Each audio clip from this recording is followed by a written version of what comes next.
بسم اللہ الرحمن الرحیم۔ السلام علیکم دوستو۔ گناہوں کی نحوست کا اثر اگر دل کے بجائے چہرے پر ہوتا تو انسان گناہوں سے بچنے کے لیے خود کو ہر ممکن مشقت میں ڈالنا پسند کرتا۔ بات یہ ہے کہ دل جو آنکھوں کے آگے عیاں نہیں، گناہ رفتہ رفتہ اس دل کو ویران کرتے رہتے ہیں۔ انسان کو احساس بھی نہیں ہوتا اور وہ مردہ ہو جاتا ہے، ایمان کی دولت کو کھو دیتا ہے، احساسات کی فطرت سے محروم ہو جاتا ہے، دل کو گناہوں سے سیاہ پتھر کر لیتا ہے۔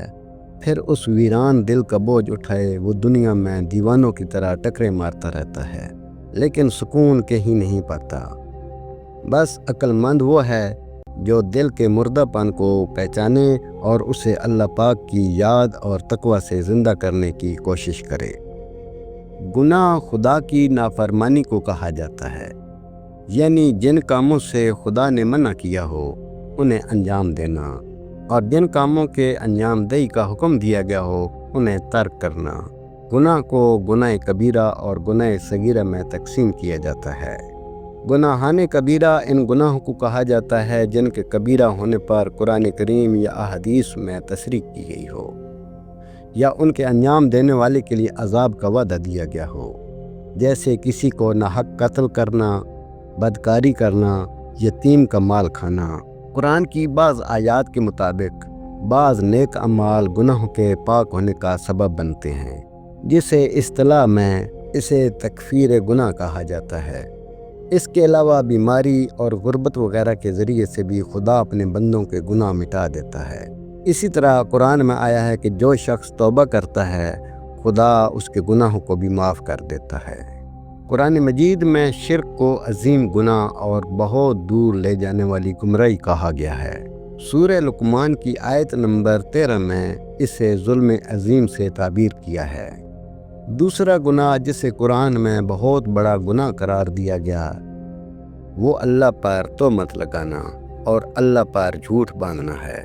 بڑے گناہوں میں سے ایک ظلم ہے جسے بدترین گناہ قرار دیا گیا ہے۔ قرآن کی بہت ساری آیات میں ظالموں کو جہنم کی آگ سے ڈرایا گیا ہے، اور جو تعبیرات قرآن میں ظالموں کے لیے استعمال ہو رہی ہیں، کسی اور گروہ کے بارے میں اس طرح کی تعبیر بہت کم ملتی ہے۔ گناہان کبیرہ میں سے ایک قتل ہے۔ قرآن میں ایک انسان کے قتل کو پوری انسانیت کے قتل کے برابر قرار دیا گیا ہے۔ گناہوں کو ان کے آثار اور انجام کے لحاظ سے تقسیم کیا گیا ہے۔ حضرت امام زین العابدین علیہ السلام سے منقول ایک حدیث میں گناہوں کو مختلف اقسام میں تقسیم کیا گیا ہے۔